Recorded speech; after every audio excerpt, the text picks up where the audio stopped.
होती है या माँ वो कर ले भगवती तो अच्छी हो जाए। हाँ, माँ भगवती के अनेक रूप है। अनेक रूपों में से कोई कोई ऐसी, जैसे कि कोई कोई ऐसी साधना है जो लोग घर पे भी बैठ के कर सके। कुछ साधना है ऐसे घर पे भी बैठकर वो उसकी सिद्धियों की प्राप्ति कर सके। पारिवारिक हो तो किसी किसी को कंडीशन नहीं होती कि मैं यार सब कुछ छोड़ दूँ और वहाँ पे जाकर मंदिर में बैठूँ और साधना करूँ, नहीं हो सकता। कोई किसी किसी का कोई कोई जो सिद्धियों की प्राप्ति के लिए घर पे भी साधना कर सकता है, लेकिन एकांत रूम में होना चाहिए। ऐसे भी कुछ साधना है, माँ भगवती की साधना है, माँ काली की माता की साधना है, धन देवताओं की साधना है। जैसे कि धनलक्ष्मी हो गई, कुछ यक्ष हो गए, उनकी भी साधना है कि जो घर पे बैठ के भी कुछ मिले, सिद्धियों की प्राप्ति हो गई। और कोई जो उग्र साधना होती है, अगर कोई मेरे शिष्य भी रहेगा उग्र साधना करने के रहेगा तो मैं बोलता मेरे सानिध्य में आकर कर, क्योंकि आगे चल के कुछ कांड हो गया तो मैं वहाँ के वहाँ रोक सकूँ, या फिर कुछ भी उसको कंफ्यूजन हुआ तो कम से कम इतना तो लगता है गुरु जी है। हाँ, लेकिन जब साधना होती रहेगी तब मंदिर पे ही छोड़ के जाता मैं भी। मुझे मालूम है इतने टाइम में इसके साधना होने वाली है, क्योंकि मंदिर में साहिब चारों दिशाओं से कवच है, कोई दुष्ट शक्ति तो आ नहीं सकती। ये बोला रहे सिर्फ आएंगे, दगा नहीं करेंगे, इतनी गारंटी मुझे होती है। फिर भी ध्यान तो रहता ही है बच्चों के ऊपर। समझ लो हमने कोई धन प्राप्ति की साधना की और वो सफल हो गई, तो हमें कैसे पता चलेगा? कैसे होता है, जैसे कि कोई नाजिक का दत्त महाराज जी समझ लीजिए, दत्त महाराज जी का कोई साधक है, वो अभी आपका बेटा या आपका बेटे का आपका स्वभाव मालूम है, या आपको आपका स्वभाव मालूम है, लेकिन आप दत्त महाराज जी की साधना अगर पूरी करते हो तो दत्त महाराज जी के गुण आप में उतर जाते हैं। बराबर गुण उतर जाते हैं, और गुण उतरने के बाद उसी तरह से सोचने की, समझने की, लोगों पे दया करने की, लोगों के ऊपर कृपा करने की आदत आपको हो जाती है। उसी तरह से जैसे कि जो धन के देवता है उनकी अगर कृपा हो जाए तो आप जिधर पे पैर रखोगे किधर ना किधर से तो आएगा ज़रूर, लेकिन जितने आपके औकात है या फिर आपका जितना उन पे विश्वास है उस पर सब खिल चलेगा। बराबर, ऐसी भी बातें होती है। और कोई कोई लोग तो ऐसे भी है, धन के लालच में कुछ बुरी शक्तियों का भी इस्तेमाल करते हैं, जैसे कि कभी जिन हो गया और बहुत सारे, लेकिन उनके गुण कैसे रहते। कोई कोई जो व्यक्ति रहते हैं, अभी मैं मेरी बात बोलता हूँ, पहले बहुत सारे संत भी देखे जो छोटी बच्ची हो, औरत हो, तो वो उनको माँ के समान ही देखते, उनकी नज़र ही माँ के समान होती है। उनकी जो बच्ची भी रहेगी तो वो भी माँ है, युवा अवस्था में वो होगी तो वो भी माँ है, और बूढ़ी भी रहेगी वो भी माँ है अपनी। बराबर, क्योंकि माँ भगवती का अंश उसमें देखते। ये गुण किसके हैं? माँ भगवती के गुण है, माँ भगवती के बच्चे के गुण है। मैं माँ भगवती को मानता हूँ, वो मेरे माँ है, लेकिन उनके बच्चे के गुण मुझ में। बराबर, दत्त महाराज जी की सेवा करोगे, सिद्धि प्राप्त करोगे, दत्त महाराज जी के गुण आप में उतर जाएंगे। दत्त महाराज जी का भी क्या ना क्या है, जैसे कि उनके भी शिष्य है, किसी भी दरवाजे में खड़े रहते थे नाथ जी, भिक्षाम देही माई। हाँ, अलग निरंजन भिक्षाम देही माई। बराबर, क्या आता था? माई आता था। माई आता था। बराबर, क्योंकि वो जो गुण है वो उनके, अगर कोई गंदी शक्तियों का इस्तेमाल करता है तो उनको गंदी शक्तियों को क्या लगता है, उनकी हवस ही रहती है भरी हुई। बराबर, वो लोगों की सहायता करेंगे, लेकिन उसमें आप पहले अपने हवस देखिए, वो शारीरिक भूख की भी हो सकती है। हर स्त्री में उनको हवस ही दिखेगी। ऐसे बहुत सारे तांत्रिक भी है, मैंने भी देखे हुए हैं बहुत सारे तांत्रिक, उनको हवस ही दिखती, बाकी कुछ नहीं दिखता। और कोई भी बड़ा साधक या भी कोई भी, ये देखो प्रकृति का नियम है, परमेश्वर का भी नियम है। अगर कोई दैत्य दानव ने भी या फिर कोई भी दानव ने अगर तब साधना करके परमेश्वर को परम प्रसन्न किया, ब्रह्मा जी को प्रसन्न किया या विष्णु जी को प्रसन्न किया या शिव जी को प्रसन्न करके वरदान भी प्राप्त कर लिया, अगर वो शक्ति का उपयोग धर्म के विरुद्ध करने जाए तो उनका वध भी उनके ही हाथों से हुआ था। लेकिन धर्म का ये कौन से जाल में फंसते थे? पहली बात तो धन या सत्ता, और दूसरी बात स्त्री। ये दो ही चीज़ें होती थी, ज़्यादा कुछ नहीं होता था। बराबर, एक स्त्री के कुछ तो कोई तो देवी के पीछे पड़ेगा या फिर किसी के तो पीछे पड़ेगा और मारा जाएगा, या फिर पैसों के, या फिर पूरा ब्रह्मांड मुझे चाहिए, मुझे परमेश्वरी बनना है इस आशा में, वो मारा जाएगा। उसी तरह से अभी का भी वही है। अगर आप सिद्धि प्राप्ति कर कितनी भी कर लो, वो सिद्धियाँ या शक्तियाँ आपसे छुटकारा पाने के लिए कभी कभी अगर आप का दिमाग संतुलित नहीं है या फिर आप उसका गलत उपयोग करने की कोशिश कर रहे हैं या फिर वो उसका उपयोग लोगों के अहित के लिए कर रहे, तो वो शक्ति भी आपको घुमाएगी। आपकी सिद्धि आपको ऐसे जाल में फंसाएगी कि आप पूरी तरह से तहस नहस हो जाए। जैसे मैंने आपको बोला, दैत्यों ने भी वरदान ले लिया लेकिन फंस तो गए। जैसे कि कोई बहुत सारे बड़े बड़े साधक इसमें फंसे हैं। जब आप उसकी सिद्धि बड़ी हो जाती है और उसके पास कुछ कलाएं बड़ी आ जाती है, तो और उसे गर्व लगना लगता है कि मैं परमेश्वर हूँ, मैं देवता हूँ, मैं खुद भगवान हूँ, तब लीला चालू होती है परमेश्वर की। बराबर। तब वो ऐसा जाल बुनते हैं, एक तो कुछ सत्तक के इसमें फंसाएंगे या फिर औरत के, यानी कैसे अपने आप उसके पास औरतें जाना शुरू हो जाएगी या फिर ये किसी के पीछे पड़ जाएगा और ऐसा लटक जाएगा, बात ही खत्म, उसकी पूरी सत्ता भी खत्म, वो भी खत्म। राक्षसों के साथ भी वही हुआ था ना। इसलिए जब भी साधक साधना करे या फिर सिद्धियों की प्राप्ति करे, सबसे पहले और सबसे महत्वपूर्ण बात है, सामने अगर कोई स्त्री आती है तो उसको माता समान ही समझो।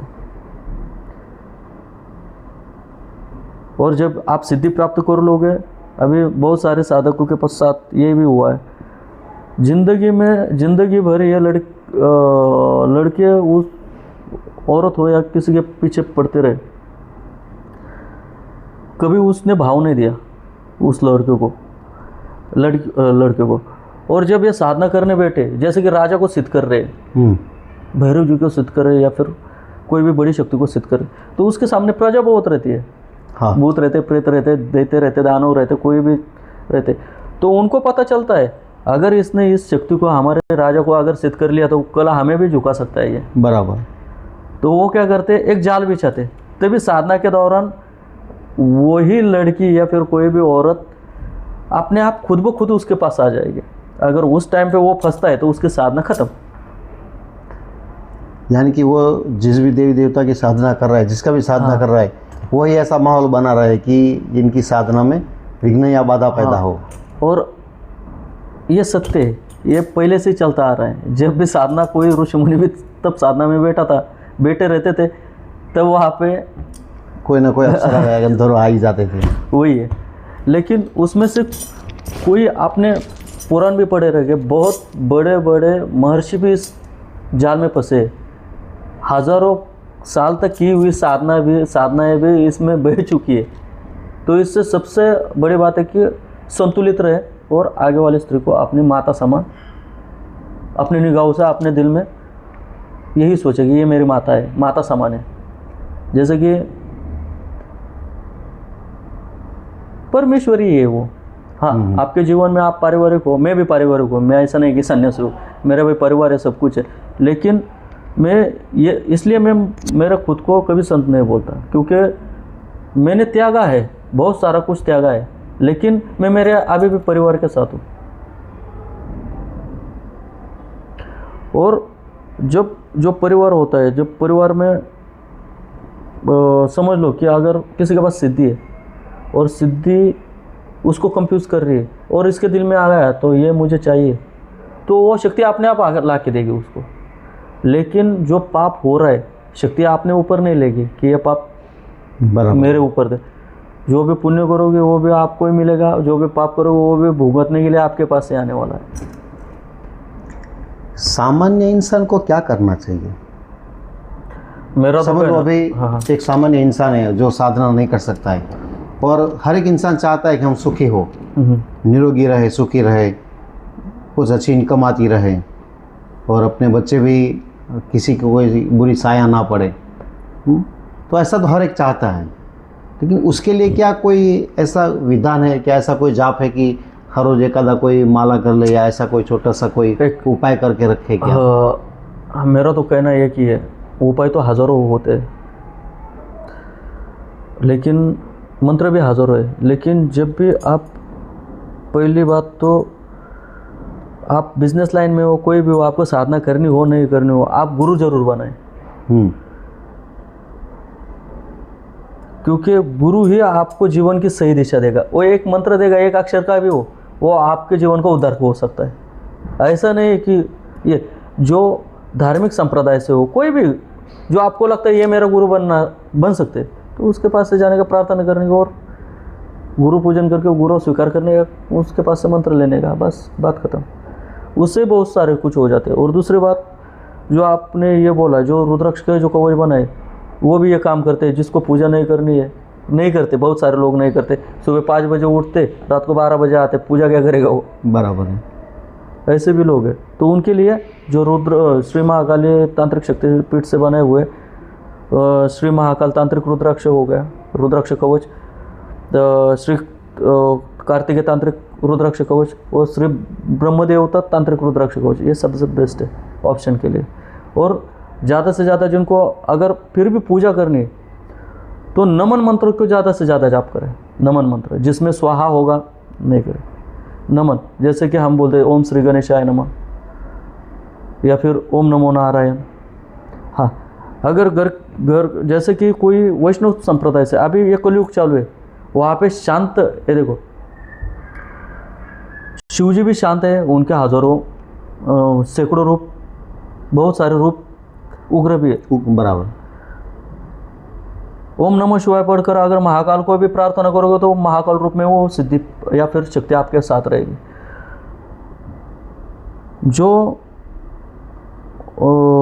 वैष्णव पंथ से जो व्यक्ति है या फिर जो लड़कियां है, वो भी अगर जाप करती रहेगी, ओम नमो नारायण या फिर गुरु मार्ग से दिया गया हुआ मंत्र भी कोई भी होगा उनके पास नारायण जी का, तो भी मेरा तो कहना है कि एक तो नारायण तो सौम्य जो रूप दिखाई देते हैं वो भी नारायण है, नरसिंह भगवान भी नारायण ही है, वराह भैरव भी नारायण ही है। तो स्मरण करते समय वराह भैरव या नरसिंह देवताओं का स्मरण करते जाए। बराबर। क्योंकि जप का एक महत्वपूर्ण नियम है, जिस रूप में चाहोगे उस रूप में पाओगे। बराबर।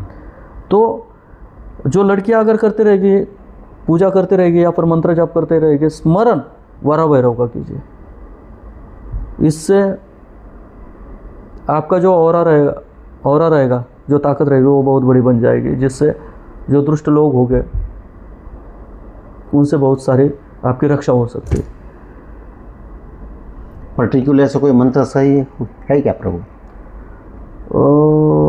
जो लेडीज़ वो मंत्र को स्पेशल, वारा भगवान का वो मंत्र कोई हो ऐसा छोटा सा कि जिसका जप कर सकते? सुनिए, मेरे बात का कहना सुनिए आप पहले।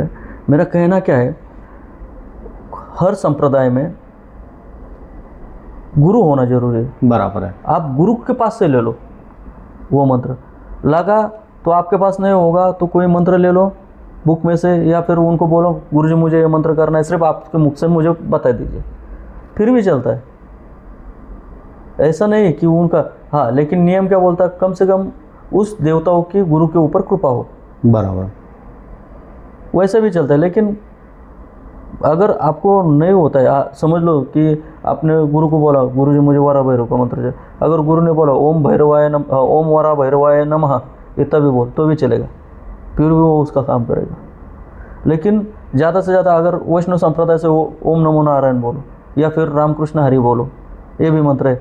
लेकिन जब रामकृष्ण हरि भी बोल रहे हैं, जब हरि का जब टाइम आएगा तो हरि को उग्र रूप में देखो। बराबर। जिस रूप में चाहोगे उस रूप में पाओगे। यानी कि मंत्र जो भी बोल रहे हो, हाँ, उनके साथ जो भी नारायण का नाम ले रहे हो, हाँ, उनके साथ जो स्वरूप का स्मरण करोगे तो उग्र, वही स्वरूप का आपको ज़्यादा से ज़्यादा बेनिफिट या सुरक्षा मिलेगा। क्योंकि मैंने भी बहुत देखा है इसमें कि जो कमज़ोर पड़ता है उस पर ज़्यादा वार होते हैं। अभी का जो ज़माना चालू है उसमें वही है। तो हर घर की जो लक्ष्मी है या फिर हर घर की जो बच्ची, जिसे हम माँ के सामान्य बोलते हैं, उनकी रक्षा हो, इस वजह से हमेशा हम प्रयत्न करते आ रहे हैं और प्रयत्न करते रहेंगे। जितना हो सके उतनी सहायता करने का प्रयास करेंगे। हाँ, जो लड़कियां भी होगी जो तांत्रिक क्षेत्र में जुड़ना चाहती है और उनको लगता है कि गुरुजी से संपर्क करके मैं कुछ सीखना चाहती हूँ, बिंदास आ सकती हो या फिर बात कर सकते हो, मिल सकते हो और मिल के दीक्षा लेकर आप आपकी साधना शुरू कर सकते हो। हाँ, साधना शुरू करने से पहले या फिर दीक्षा देने से पहले कोई भी चार्ज नहीं है। आप निःशुल्क साधना सिखाते हो? हाँ, निःशुल्क, कोई भी चार्ज नहीं है, कोई भी नहीं है। हाँ, जैसे कि मैं हर राज्य में घूमता रहता हूँ, जैसे कि मेरे हर राज्य में सैकड़ों शिष्य, राजस्थान हो या महाराष्ट्र हो और एमपी हो, वहाँ पे भी शिष्य है बहुत सारे, और तेलंगाना उस साइड पे भी बहुत शिष्य, आना जाना चालू ही रहता है। ज़्यादा से ज़्यादा अभी राजस्थान और गुजरात में ज़्यादा से ज़्यादा आना, बीच बीच में ज़्यादा शिष्य ज़्यादा है और एक्टिव भी ज़्यादा है महाराष्ट्र और यहाँ पे, तो ज़्यादा से ज़्यादा आना जाना भी गुजरात में मेरा चालू ही होता है। तो अगर किसी को गुजरात की लड़कियाँ हो या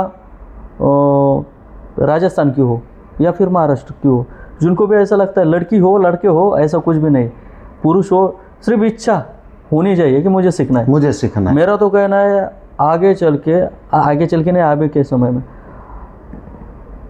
हर घर में हर व्यक्ति के पास एक सिद्धि हो जिससे उसका आने वाला जीवन सुखी हो, उसके आने वाले जीवन में परेशानी ना हो और हमेशा सुरक्षा होती रहे। ये जो सिद्धियाँ होती है ना, सिद्धि भी शक्तिमान जैसे काम ही करती है वो, जैसे कि ये एक प्रकार की ऊर्जा होती है, एक प्रकार की पावर होती है। जैसे कि माँ भगवती है, माँ भगवती की जो साधना करता है, तो साधना करने के बाद उसके ऊपर उसी तरह से जैसे कि माँ की साधना मैंने की तो मेरे ऊपर अगर माँ की कृपा होती है तो माँ के गुण मुझ में उतर जाते हैं। तो माँ के गुण कौन से हैं? वीरता के गुण है। माँ अदृश्य शक्तियों को भी देख सकती है, माँ भूत भविष्य वर्तमान भी जान सकती है, लेकिन बताएगी जितना जितना मुझे ज़रूरत है। बराबर है, समझ में। जैसे कि आगे वालों को अगर कोई जो साधनाएँ है, अगर वो सीखने के बाद ज़्यादा नहीं, जो परिवार में रहकर साधना कर सके वैसी साधना, वो सीख कर भी वो उनका करियर सुधार सकते हैं और जीवन में बहुत सारी जो सुख है, सुखों की प्राप्ति हो गई कर सकते हैं। आगे वाला कभी कभी तो शक्ति ऐसे भी दिखा देते कि कल क्या होने वाला है पहले भी दिखा देते, ऐसे भी कुछ बातें रहती।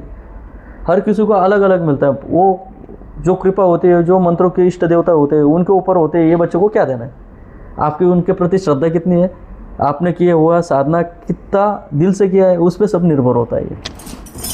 तो मेरे इसकी वजह से इच्छा हर घर में साधना करनी चाहिए, होनी चाहिए। हर व्यक्ति, हिंदू धर्म का हर व्यक्ति के पास कोई ना कोई साधना या शक्ति होनी चाहिए, और ज़्यादा से ज़्यादा बच्चों के पास, वो तो भगवान ही है स्वयं।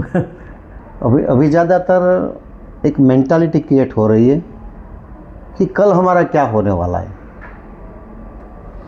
हर कोई यही देख रहा है कि कल का मेरा बेहतर हो, बराबर, कल मैं क्या करूं जिससे मैं सक्सेस हूं, बराबर, आने वाले महीने में, आने वाले साल में मैं ऐसा क्या क्रिएट कर पाऊँ जो आने वाली सिचुएशन को मैं समझ पाऊँ, जिससे मैं अपना जीवन को ट्रांसफ़र कर पाऊँ या प्रगति कर पाऊँ। तो ऐसा कुछ भी क्या है क्या तंत्र में किसी हमें पता चल जाए कि सुनो, अभी जो मैं साधनाएं देता हूँ ना बच्चों को, 2-3 महत्वपूर्ण साधनाएं होती है उसमें। एक तो पहली बात होती है प्रोटेक्शन, दूसरी बात होती है धन।